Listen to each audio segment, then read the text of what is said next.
Well, everybody got what they wanted to see this afternoon. Wake Forest playing well at home. They pick up the win, 90-79 over Virginia Tech. C.J. Harris ties a career high.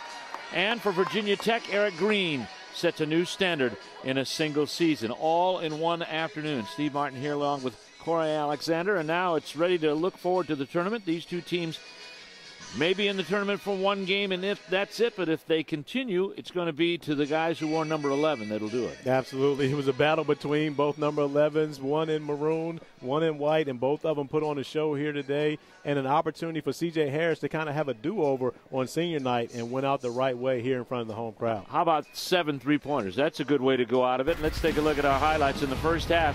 He started it off hitting his first 3. And he kept going. When C.J. Harris started off, and he was all great from behind the line, and at times he was actually even helping out his teammates to score as he handed it off to Devin Thomas, who has a big afternoon as well with 17 points.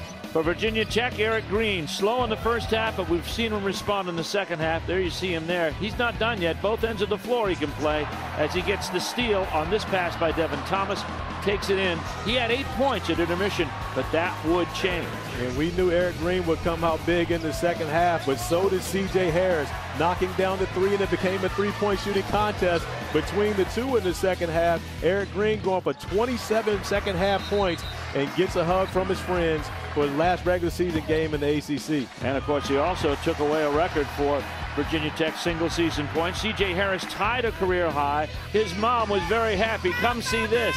You bet. She was all smiles during the afternoon. Our final stats, Wake wins it by 11. They shot 59%. They were consistent all the way through, Corey. And, of course, the three-pointers a difference, and one thing that you look for to be a difference in this game was the foul line. And it was definitely not a defensive struggle, to say the least. But when you look at what Wake Forest did at the free throw line and behind the three-point line, that is where they won the game.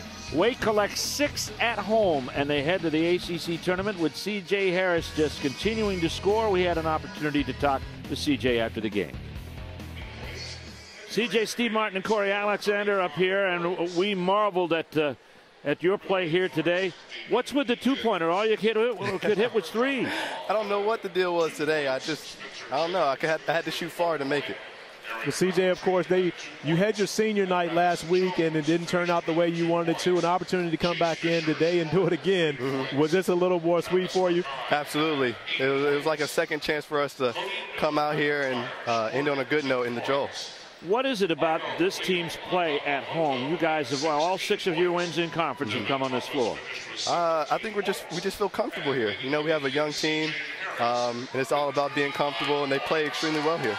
When you talk about a young team, as you go into the ACC tournament coming up, how do you lead them? This will be your 4th and final time playing in the ACC tournament. What is it that you'll do differently to lead these young guys? I just have to tell them it's a new season. We get to start 0-0. Come out, and we have nothing to lose. We have everything to gain. Well, CJ, congratulations on tying a career high this afternoon with 29 points, and best of luck to you and the Deacons in the tournament. Thank you. Thank you. It was a great day. If you wore number 11, you got 64 points, whether you wore white or maroon. But it was the guys in white, Wake Forest, pulling off the win, and they look forward to the ACC tournament in Greensboro after a 90-79 win against Virginia Tech.